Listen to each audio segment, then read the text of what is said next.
Welcome to The Mortgage Voice with Jeff Barton, your voice in the mortgage industry. Each week on this program, Jeff and his guests share their expertise, personal anecdotes, and the latest industry news to keep you in the loop. Now, to provide you with insight and help you navigate the consistently changing world of real estate lending, here is your host for The Mortgage Voice, Jeff Barton. Welcome back, everybody. I'm Jeff Barton, your voice in the mortgage industry, and thanks very much for tuning in. We're on 8 different huge podcasts, the national brand podcasts out there, whether it's from Apple or Google or Spreaker or iHeartRadio, all of them. We certainly are there, as well as on YouTube. If you want to see this show, you can go to a couple of radio stations carry the feed, but mainly we direct people to YouTube. Jeff Barton, the Mortgage Voice, and that's the name of the show, and that's the name of my channel on YouTube, and you can see this certainly there. We also do a Mortgage Minute on LinkedIn, as well as Facebook on a daily basis. Malibu Funding Inc. has a Facebook page, and LinkedIn is Jeff Barton or Malibu Funding, either one, and you can get the Mortgage Minute on a daily basis. Yesterday, I was emotional about what's happening with the country, and I feel for people on all sides, and I also hate violence. So I'm torn, and as I was saying to Daryl just a second ago, I don't know what to do. So I'm sort of holding my breath and waiting. But the story I had, and I think a lot of people in the lending industry, if they're honest with themselves, have similar stories of how certain groups are treated when it comes to lending money. Whether it's in the old days, it used to be redlining, where you would see neighborhoods and sections of an area of the city or town you live in, and they have a red line around it. That's why they call it redlining, which meant that they didn't lend within a certain aspect. So in order to get around that, the federal government and state governments came up with a lot of different disclosures that were required in order to provide to the government, after the disclosures were made, the information about where you're lending, about how much you're lending to, i.e., are you charging a higher rate for a certain group? Are you charging a higher rate for a certain area? One of the problems with that, and one of the problems that we can't seem to get over, is the fact that when you begin to isolate and single out and identify certain groups in certain areas, in certain situations, what you do is you immediately label that group as such. Therefore, there is no ability by which you can say, okay, I'm trying to be uniform throughout my lending policies, whether it be to this person in that area or another person in another area. And so it becomes very obvious that the attempt to be made to rectify the situation actually is part of the problem. If you understand what I mean. So what we have today is issues in the lending industry that we are looking at trying to, and this is what one of the reasons that the Dodd-Frank bill, which tried to address this after the 2008 crisis, was criticized so heavily by people who were more conservative or more libertarian. And the reason is because during the run-up to 2008 and the mortgage meltdown at that time, and I liken this to a lot of that, the loans are better, but it's similar, is that the mandate to be able to lend to certain groups, minorities in particular, in minority areas, and this is what we're talking about now. How do we lend in certain areas? How do we lend responsibly in all areas without prejudice? And so the problem is that legislatively, Democratic congressional leaders were blamed for actually opening up lending and telling and finding large lending institutions to not lending in certain geographic areas, to certain demographic populations. Now, why was that? Because there was a push to open up lending. And that lending that was opened up was blamed for the mortgage crisis that we had in 2008. By many people. It has since been proven to that, whereby that was part of the problem, but not the problem. The problem was a total lack of any oversight as to what was considered a good loan versus a bad loan, and the Fed kept printing money because what was happening in, obviously, that time period is we were dealing with wars in Iraq and Afghanistan. In order to keep the economy moving and keeping the attention off the wars per se, money got cheap. Lending practices got very lax. The churn in the mortgage industry to be able to turn loans over 2-3 times a year, which just can't happen anymore, but it was happening at the time, was the incentive for mortgage brokers to make a lot of money, banks to make a lot of money, people who are in the business to make a lot of money. So we're now in a new era, but the lending practices that we're currently seeing, how is it going to be affected by what's going on both with COVID and with currently the riots that are going on in many, many, many U.S. cities? I think it was 40 to 60. Daryl, do you know how many it was or is? It is rising every day. I thought it would diminish every day, but it's getting more and more. I think 65 was the last count I heard. That's right. Okay, so in these areas, due to these two conditions that did not exist 6 months ago, there was no thought that these things would happen 6 months ago. Although we've had the Black Lives Matter group protesting the death of many African Americans, Colin Kaepernick with the NFL, certainly bringing it to the forefront. And there's a political aspect to this, which has nothing to do with this show.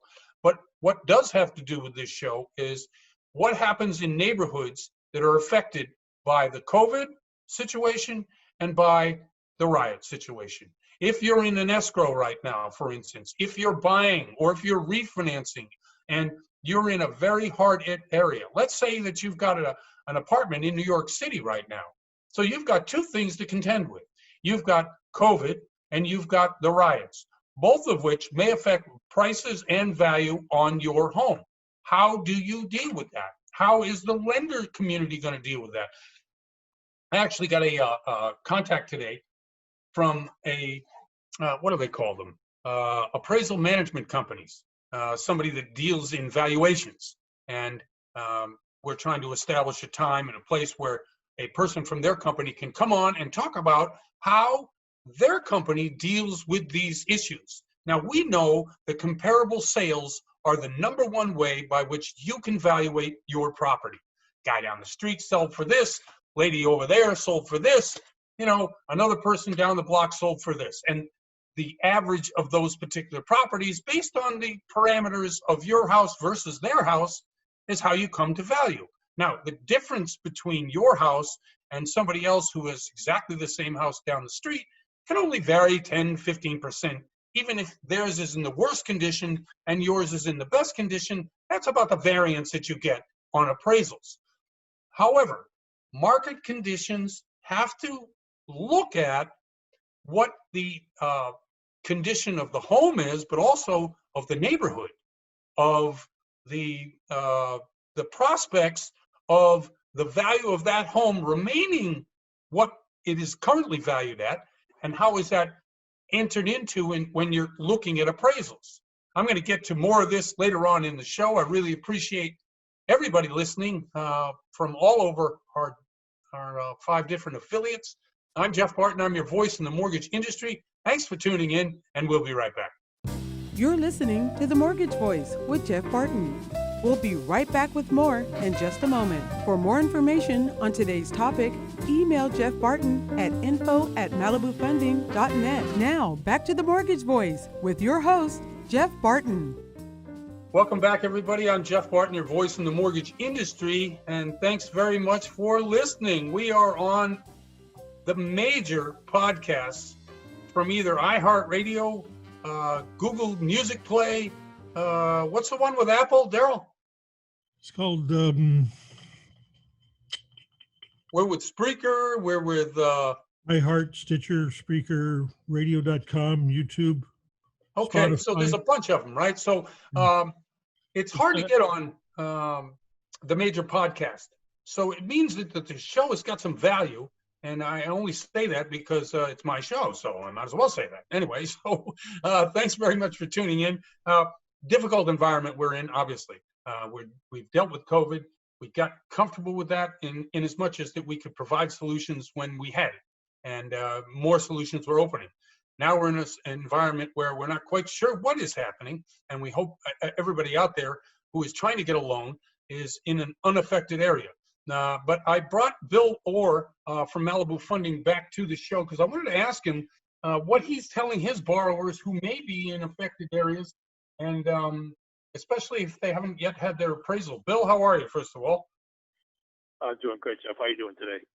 You know, I'm okay. Thanks very much. Trying to provide some, I guess, solutions to borrowers who have some questions and are obviously trying to figure out whether they're affected, whether they're not affected. What have you heard, and what kind of solutions you're offering your people?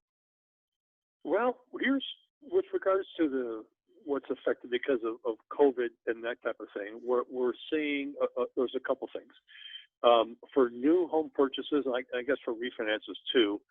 The big major investors, which is Fannie Mae, Freddie Mac, and FHA. That's probably the majority of the loans. Right.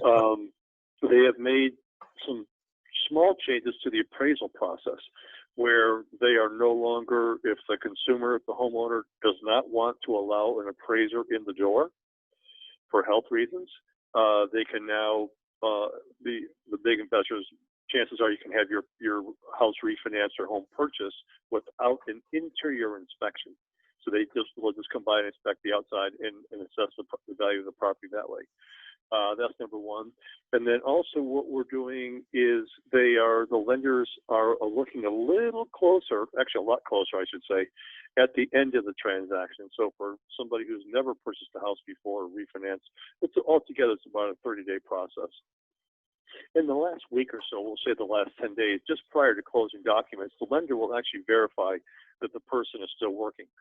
Well, because of COVID and everything else, a lot of people, frankly, unfortunately, have lost their jobs. So they are, really making sure that the person still works there and they haven't been laid off during the purchase process or the refinance process, because that would be a big problem for the client. And then more importantly, for self-employed borrowers, people who are applying to purchase a home or refinance a home, they've actually added another step in the process where we now have to go back and document. The client has to document to us that their self-employment business, whatever it is still active and ongoing, and they prove that with invoices, maybe copies of bank statements to show deposits are still coming in and things like that. So that's a direct change that we've seen just in the last 60, 90 days. I see. Now, because of the riots that are happening in a lot of neighborhoods around the country, it's just not a local issue, right? It's a national issue. If we have an appraisal that can be refused to come into the house, yet you're in an area which may be rendered or marked, redlined as an issue because of the riots, how have we got any guidance yet, or is it still too early in this to figure out whether we have to let them in order to verify the condition of the property? Well, the only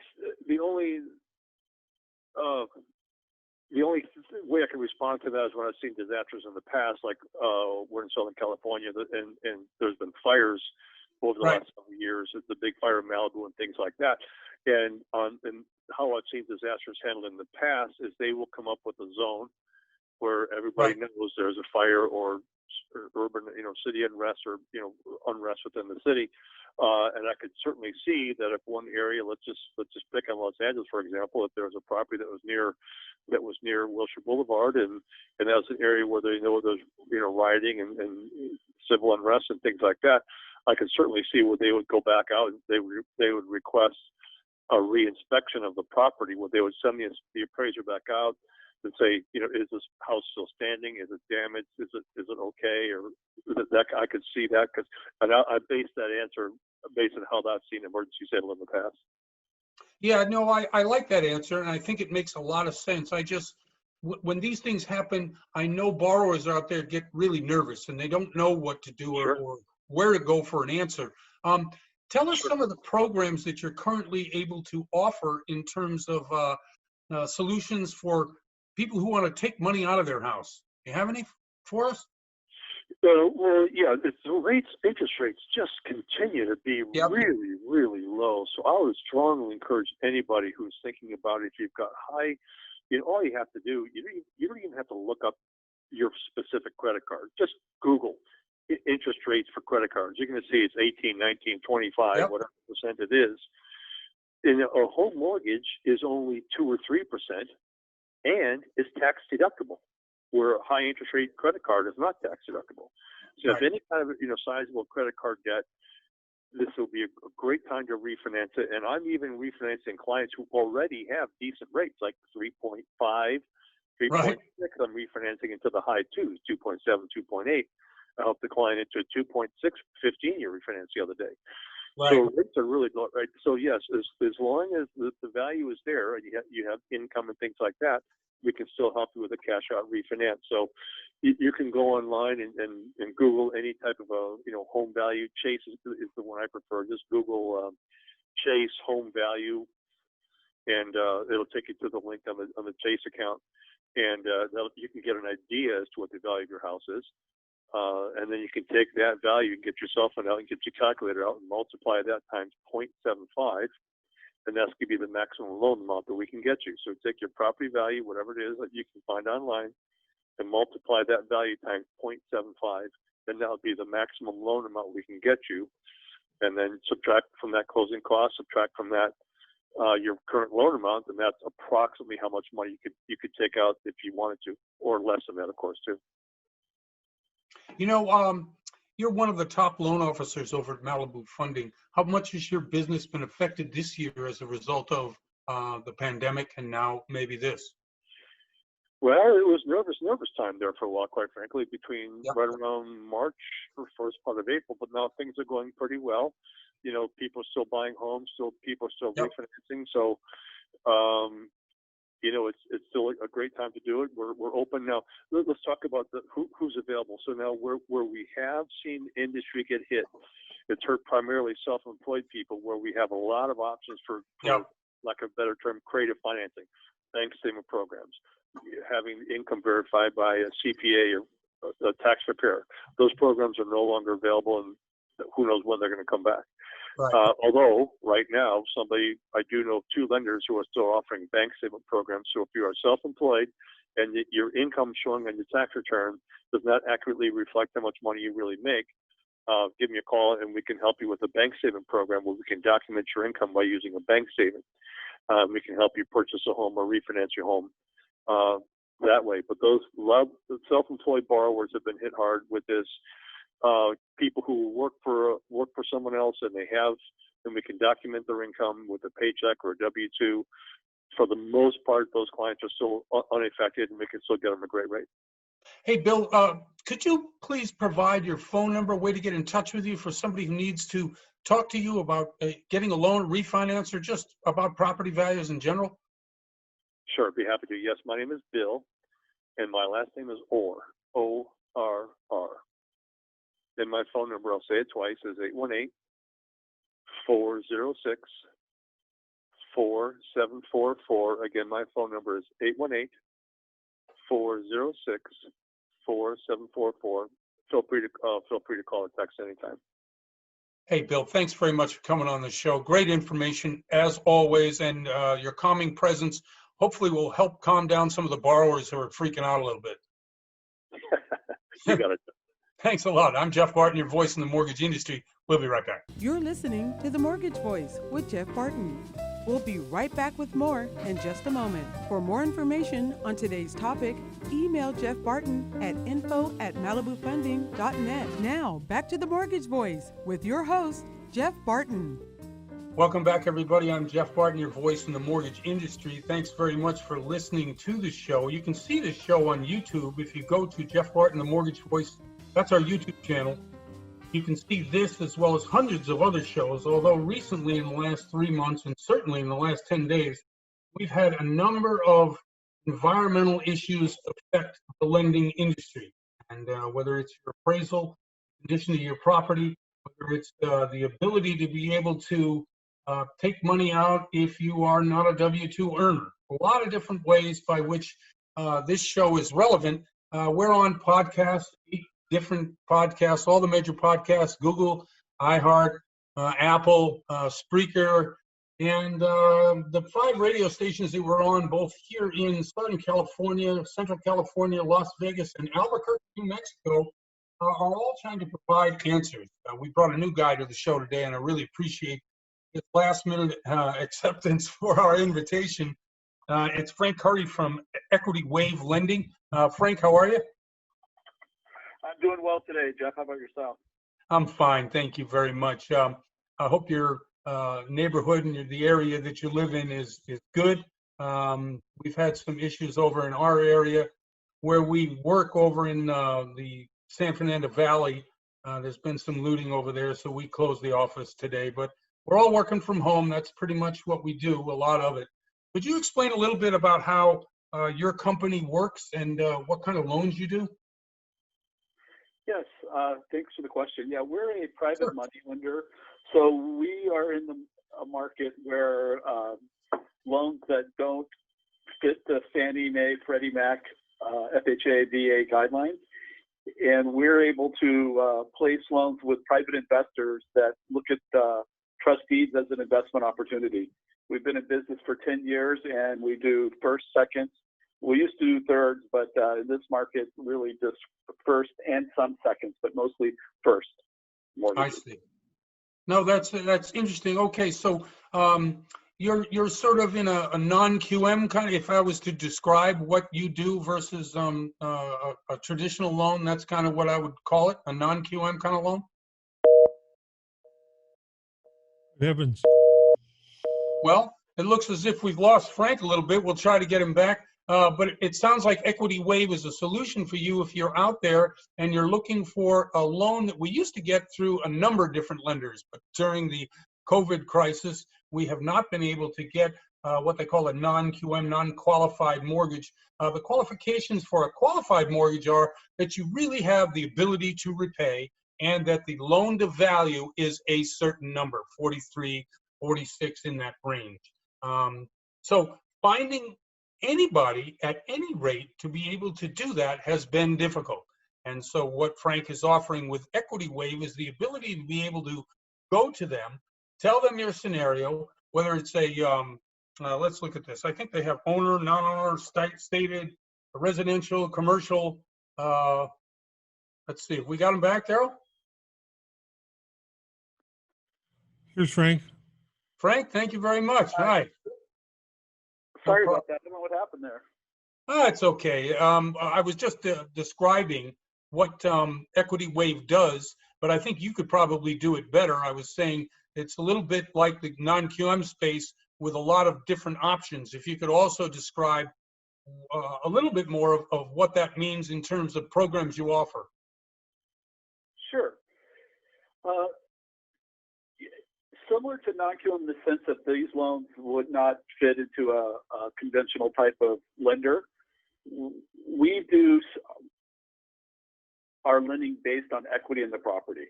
So we're looking for loans that are 65% or less loan to value. And then we offer, most of our programs, people use it for cash out for either business purposes or use the money to renovate the property. And we find a lot of customers that we do business with are, all our loans come from mortgage brokers, but the borrowers are usually self-employed or they don't necessarily have the ability to show all of their income. So all of our programs are stated income. We take the income off the 1003 and calculate the debt ratio off of that, but it's really based on equity in the property. And are these strictly commercial loans or are they both residential and commercial loans? That's a good question. We do both residential and commercial. The commercial are generally small balance commercial, meaning properties $1.5 million and less. But okay. We have done quite a few of those in the past for borrowers that can't go to a bank and be able to get financing, and they still want to have the ability to leverage their equity in the property.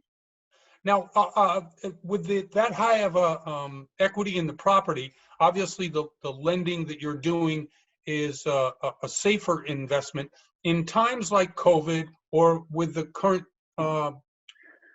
rioting going on, the civil unrest, if you're in a neighborhood that you're considering doing loans for, how does all of this affect what you guys do? Are you strictly looking at an appraisal on a piece of property, or do you look at other factors as well?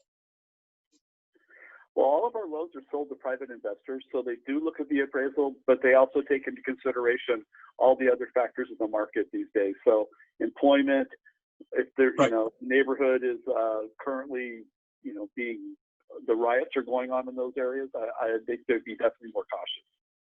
I see, very well. And when you place, I take it that you're looking at your investors and the person who wants to borrow and kind of marrying them together. Is that what it is?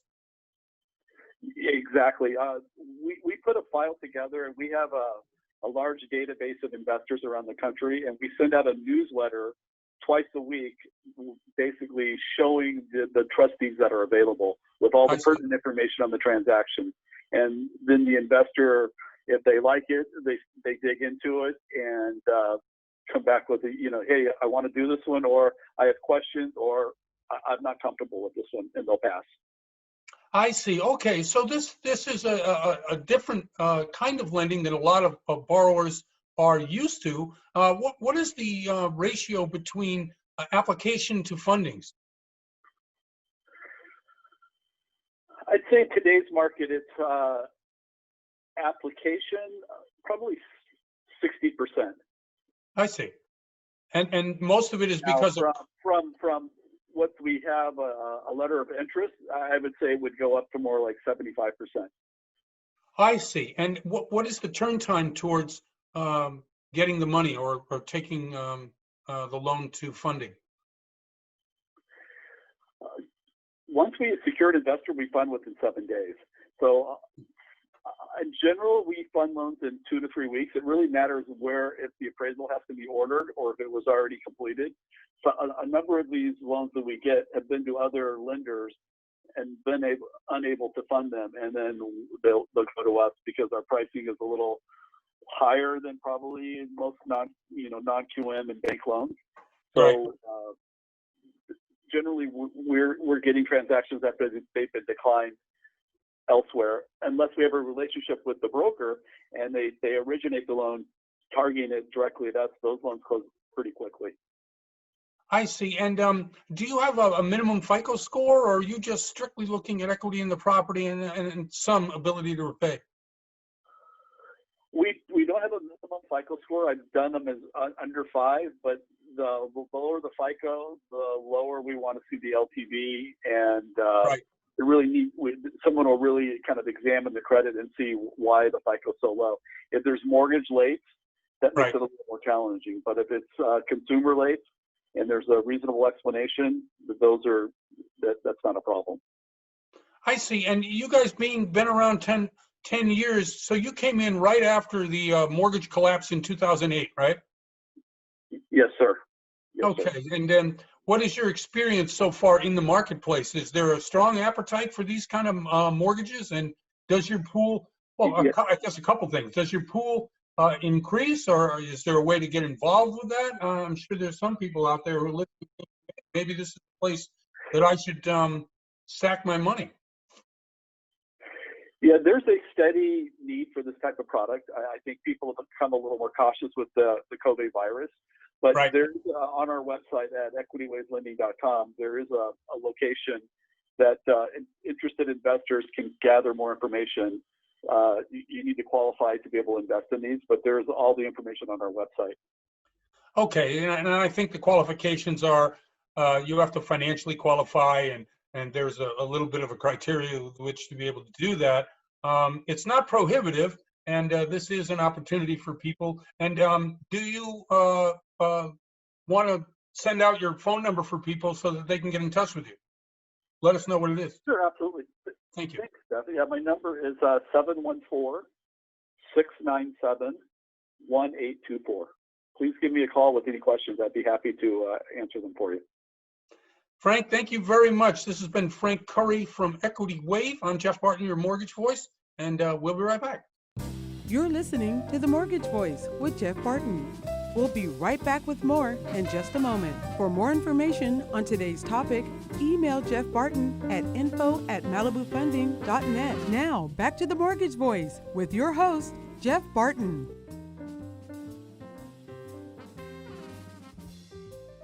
Welcome back, everybody. I'm Jeff Barton, your voice in the mortgage industry. Thanks very much for listening. If you want to hear us on the radio, we're on a number of different radio stations. KKMIN down in Albuquerque, our new affiliate. Really want to say hi to those people. And for those who are listening, we are looking for a terrific real estate agent. I put some word out to some of the top agents down there, but we need a direct connection to you, the consumer. And the real estate agent, we had the guy on last week, Mr. Green, who was great in terms of the mortgage business, but we need more help. So if you know anybody, you can email me, info@malibufunding.net. You certainly can contact me via any means. We're on Twitter, we're on YouTube, we're on Facebook and LinkedIn. So thank you very much. And anybody else who is out there right now listening and can do the same thing, we'd love to hear from you. We'd love to hear from the audience, because really this is your show. We're trying to help you guys decide what it is you want to do. If you want to purchase, you want to refi, if you need money to take out, whatever the need may be. With us today to discuss what's going on in the marketplace, as well as some of the solutions that she has over the years provided to many, many different borrowers, is Brenda Scott. She's been on the show before from Malibu Funding. Brenda, how are you? I'm doing good, Jeff. How you doing? You know, as I spoke to you earlier in the day, I have some things figured out, but most things I don't.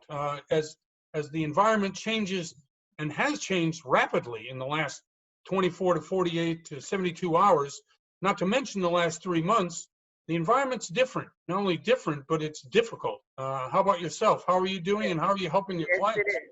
It is. It's difficult, but we're still in the loan business, and we're still closing loans. So we're ready. I just like really the audience to know is that please be patient, because a lot of these lenders are working from home. So it's a delay, but it's worth it, because you got to keep your eyes on the prize. I mean, if you're getting that lower rate and you're pulling that cash out, just be patient and just give the documentation as they go, because sometimes we don't even know, they change documentation. So at the last minute, we may call you and say, hey, you know what? I need another pay stub. Oh, I need another bank statement. Just be patient, because the goal is there. We're going to close your loan. We're going to close. It's just taken a little bit longer because of the pandemic and everything else that we're going through. So I'm very positive about the market. I think it's a good time to buy because interest rates are extremely good. So what are we waiting for? It's good, and that's very positive as well. I know that fear grips people and makes people do the dumbest things as you can imagine based on a what if. This is something that you can bank on. You can bank on that piece of property down the street that you've been looking at this price, and you know that when the appraisal comes in, what it's worth. So putting your money into something that you can really rely upon is much better than living in fear, in my opinion. Oh, for sure.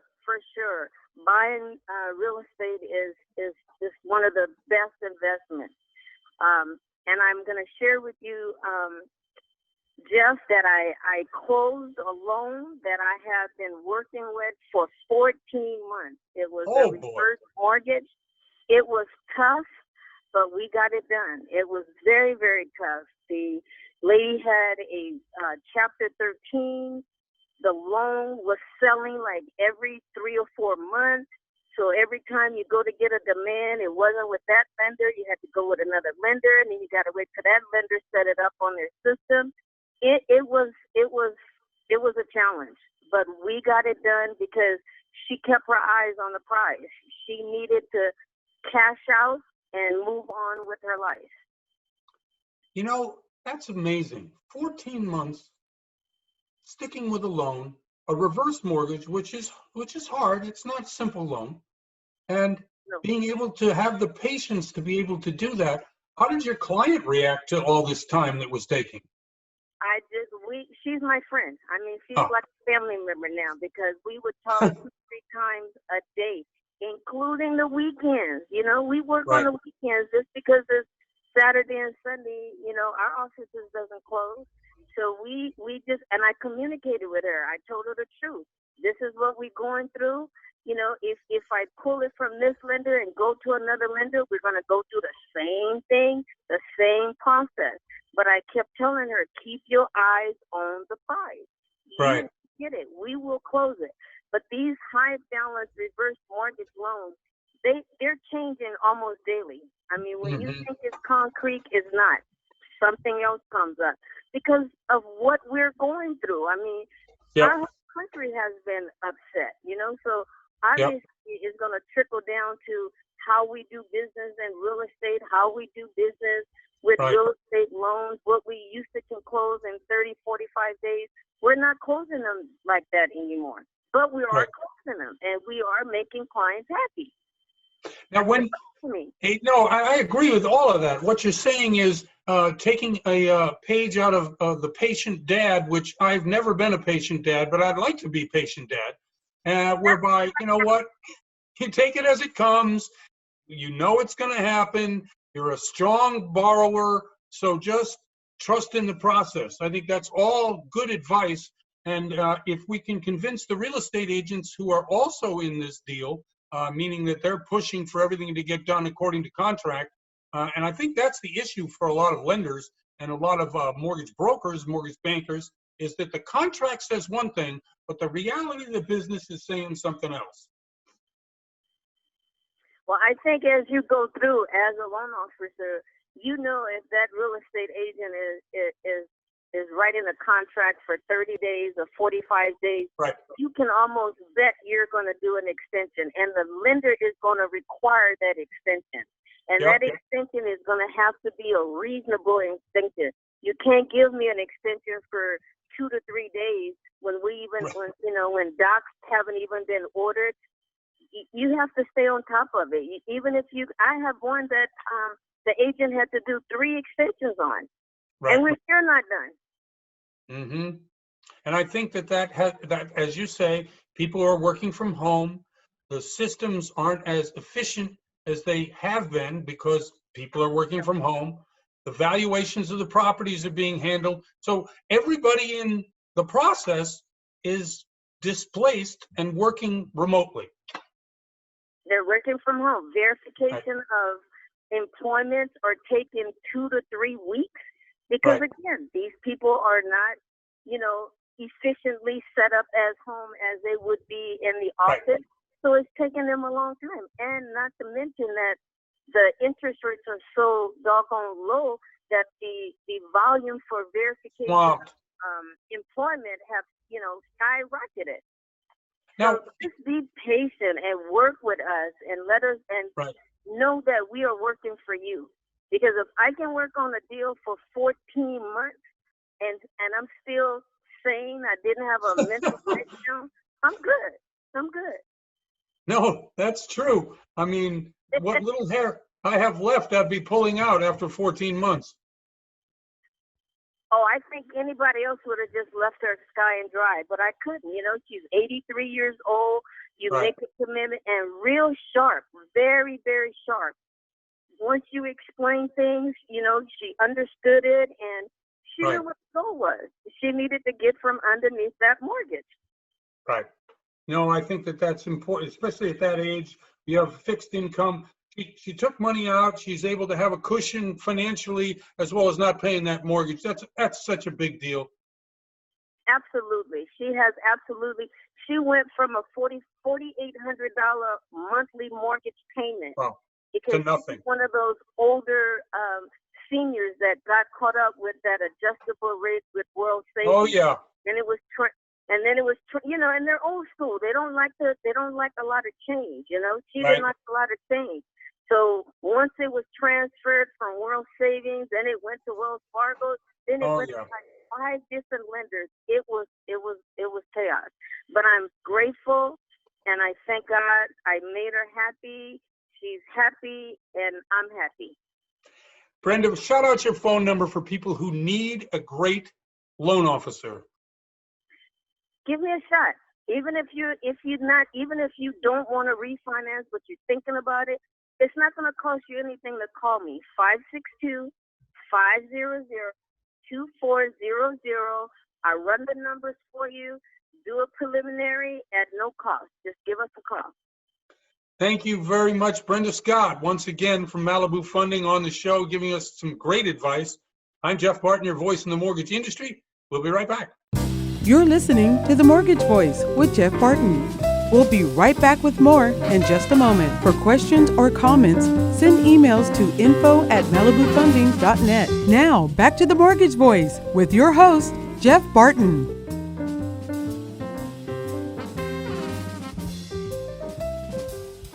Welcome back, everybody. I'm Jeff Barton, your voice in the mortgage industry. Thanks very much for tuning in. We are on 8 different major podcasts, from iHeartRadio to iTunes at Apple, and certainly you can see the show on YouTube if you go to Jeff Barton, the Mortgage Voice.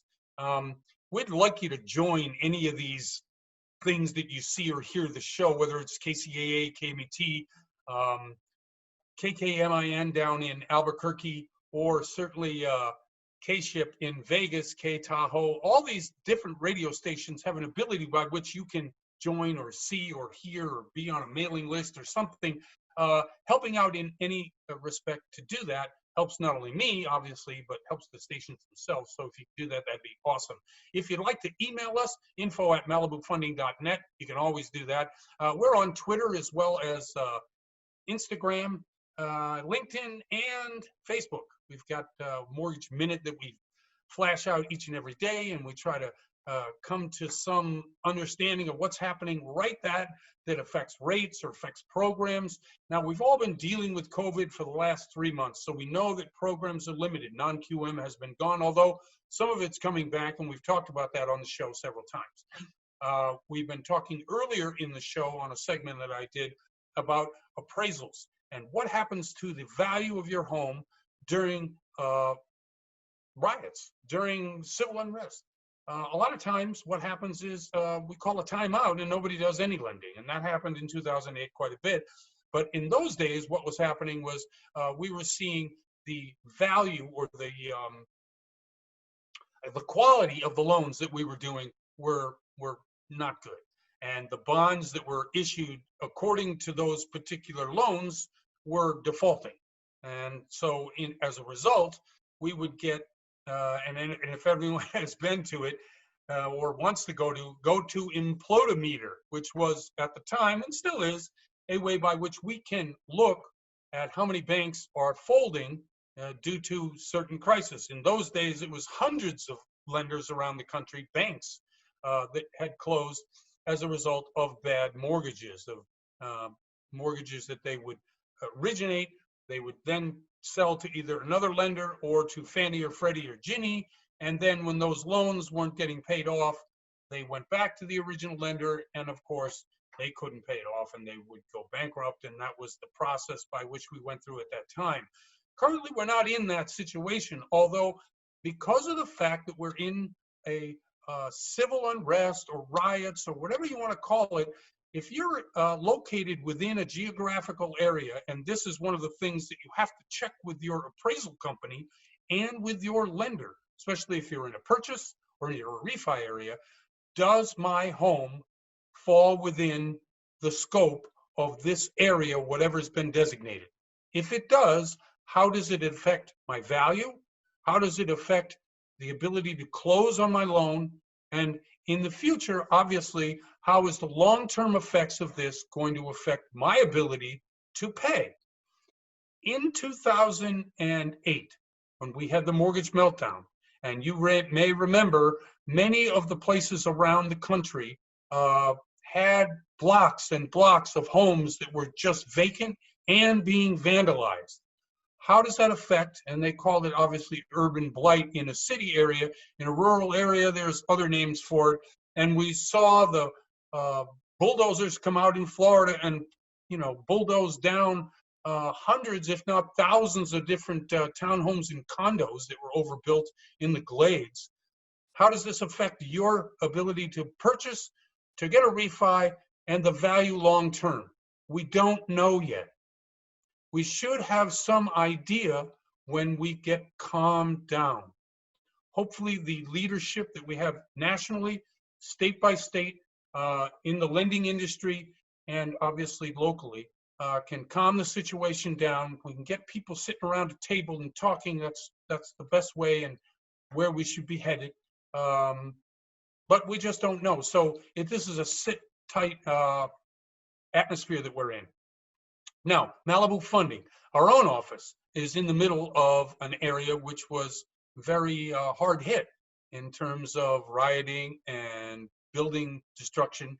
My own particular landlord texted everybody and said, look, the building seems fine. The doors are locked. If you have your key, you get in, right? And so therefore, what happens to mail? What happens to checks coming in the door? What happens to, all the normal processes that we just got around to figuring out how to work the COVID, saying, okay, we'll work from home. Well, luckily, my company, as well as a lot of lenders, a lot of warehouses, a lot of people who are in the business of real estate, work out of their home anyway. So that is a safety measure, which is terrific.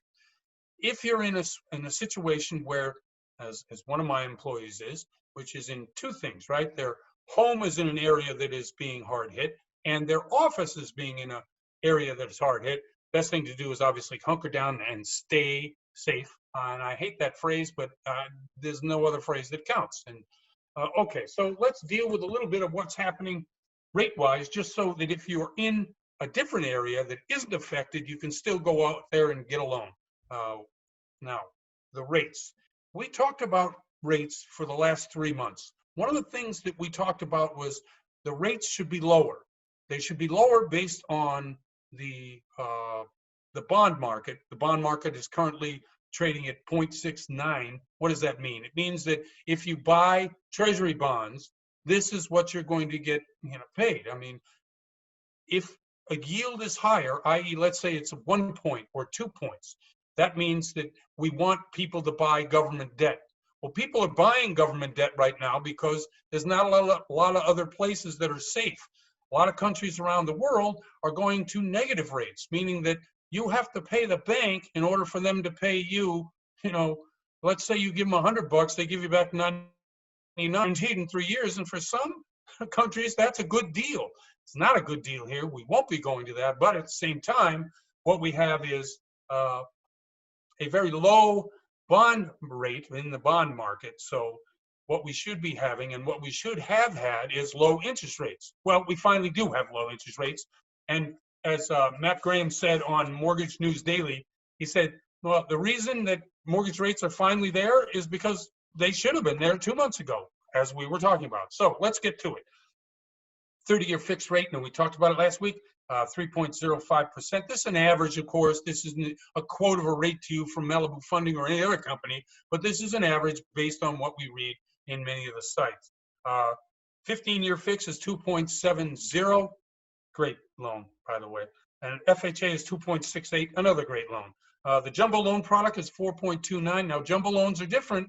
Jumbo loans are not backed by Fannie or Freddie or Ginnie. So in that respect, yeah, you got to respect the fact that somebody else has to step in and buy that. That's why it's still a pretty good rate. Come on, 4.29% for a non-conforming jumbo. It's really pretty good. Okay, quick story. In the Transformers movie, right? And this is what I liken to what's happening today, and then we'll end the segment on that. There's a scene whereby the big bad robots are attacking the people in the desert, and they have to the soldiers in the desert have to contact the Pentagon. So one guy has a cell phone. He whips out his cell phone and he's trying to contact the Pentagon, calling, and all of a sudden the operator jumps on and he goes, "Hey, this is a toll call. You're going to have to pay." And the guy says, "No, the world's ending. I got to talk to the Pentagon right now." And the guy on the phone is like, "No. We need your credit card." And they go through this whole dance. We've been through that dance before. Can't do anything until the bureaucrat gets what they need. Okay? So in many respects, this is kind of how it is right now. We can't do anything until whatever happens at the bureaucratic level gets sorted out. Whether it's figuring out who's in charge, which way we're going to go, what's the direction, who's on whose side, nobody seems to know. So unfortunately, you and I as citizens out there you and I as borrowers, you and I as people who are trying to get along, we're going to have to wait a little longer until we sort this whole mess out. Anyway, I'm Jeff Barton, your voice in the mortgage industry. Thanks very much for listening. We'll see you next time. You're listening to The Mortgage Voice with Jeff Barton. For more on today's topic, visit www.malibufunding.net.